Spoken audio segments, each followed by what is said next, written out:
The tennis world has seen a lot of things. They have seen champions cry, they have seen underdogs rise, they have seen stadiums erupt. But what happened in Germany this week? Nobody was prepared for it. Alexandra Eala walked into Berlin not as just another player in the draw. She walked in as a national hero, and the cameras captured everything. Filipino fans lined up outside the Rot-Weiss Tennis Club hours before her match. They waved flags, they sang songs, they chanted her name like she was already a Grand Slam champion. But here is the shocking part.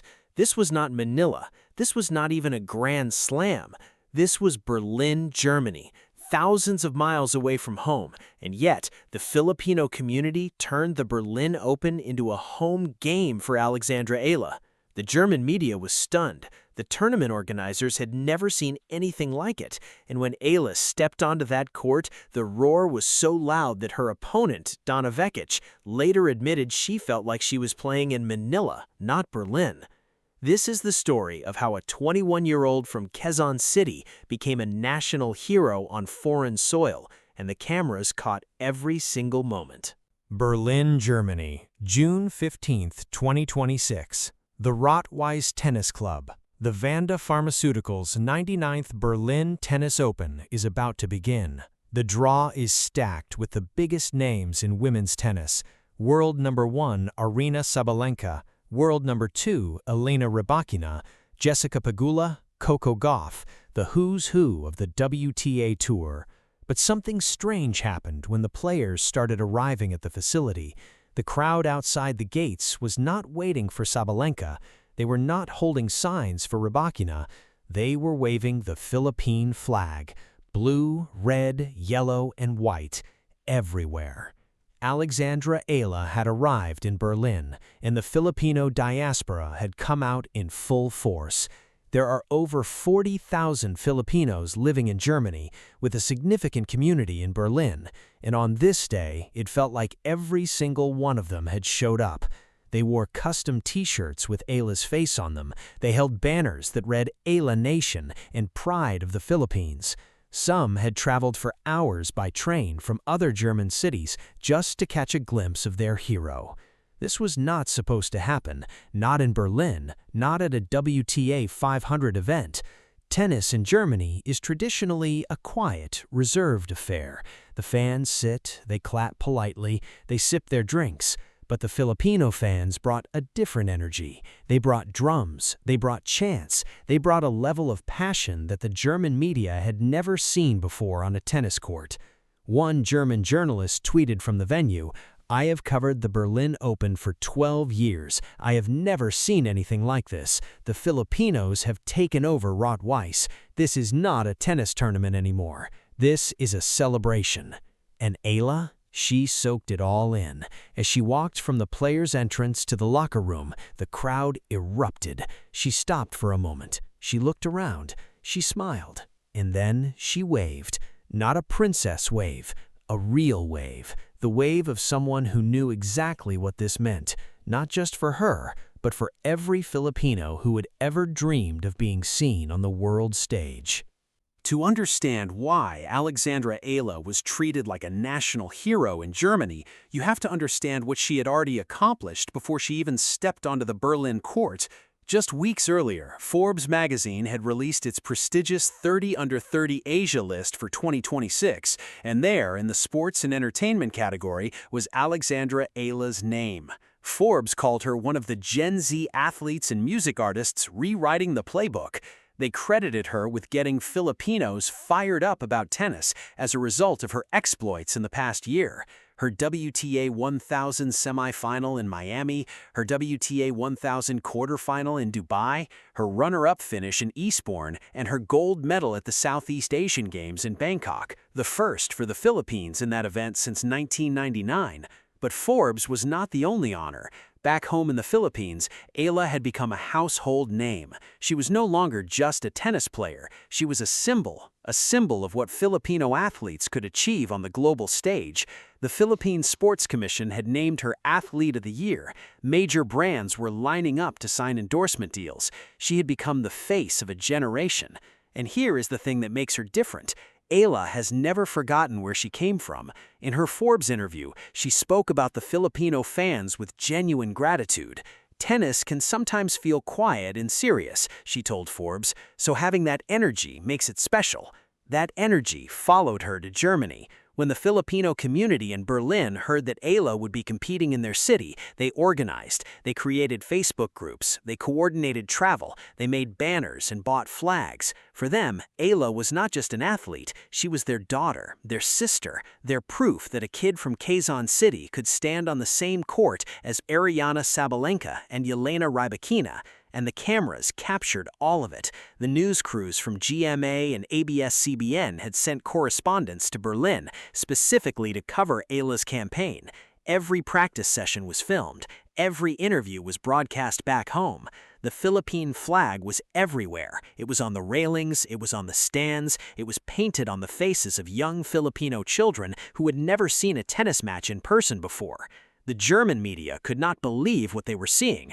One German newspaper ran a headline that read, "Who is Alex Eala and why does half of Berlin love her?" The article went viral in the Philippines, and Eala, being Eala, responded with characteristic humility. "I am just doing what I love, but knowing that so many people are supporting me makes me want to work even harder." The first round of the Berlin Open, the Rot-Weiss Tennis Club. The stands are packed, and not just packed, they are loud. The Filipino fans have taken over the entire section behind the baseline. They are waving flags, they are chanting Eala, Eala, Eala. The sound is deafening, and across the net stands Donna Vekic of Croatia. The Filipino fans know Vekic well. They have a nickname for her. They call her Tita Donna, Auntie Donna. The nickname started during the Philippine Women's Open in Manila earlier this year. Vekic, with her elegant jewelry and warm personality, had won over the Filipino crowd. She posted videos of herself eating adobo. She posed for photos with local fans. She became an honorary Filipina in the eyes of many. But today, Tita Donna is the enemy, because standing between Eala and a potential rematch with world number 2 Yelena Rybakina is the 29-year-old Croatian veteran, a former world number 17, a Wimbledon semifinalist, a silver medalist at the 2024 Paris Olympics. Vekic is no pushover. She has experience, she has power, and she has something to prove. The match begins. The crowd is electric. Every point Eala wins is met with thunderous applause. Every unforced error draws sympathetic gasps. The Filipino fans are not just watching, they are playing every point with her. They are living and dying with every swing of her racket. This is not the first time Eala and Vekic have faced each other. Their first meeting was at the ASB Classic in Auckland back in January. Eala won that match in 3 hard-fought sets, 4-6, 6-4, 6-4. A little over a week later, they met again in an exhibition match at the Kooyong Classic in Melbourne. Eala won that one too, 6-3, 6-4. But this is different. This is Berlin. This is a WTA 500 event, and this is Eala's chance to prove that her grass court success was no fluke. She had just won the Birmingham Open, her first grass court title. She had beaten Katie Boulter to reach the final of the HSBC Championships at Queen's Club. She was on a roll, and the Filipino fans in Berlin believed. The cameras captured everything. The tension in Eala's face during the tight points, the joy in her eyes when she won a big rally, the embrace between Eala and Vekic after the match. 2 warriors who respect each other, 2 athletes who understand that the battle on the court does not have to become a war off it. If Eala gets past Vekic, an even bigger challenge awaits. Waiting in the second round with a first-round bye is world number 2 Yelena Rybakina of Kazakhstan, the 2022 Wimbledon champion, the 2023 Australian Open finalist, one of the most powerful ball strikers in women's tennis. This would be a rematch. Their first meeting was at the Italian Open in Rome on May 10, 2026. Rybakina won that match 6-4, 6-3, but Eala learned something that day. She learned that she could hang with the best. She learned that her game, her lefty spin, her fighting spirit could trouble even the most elite players on the tour.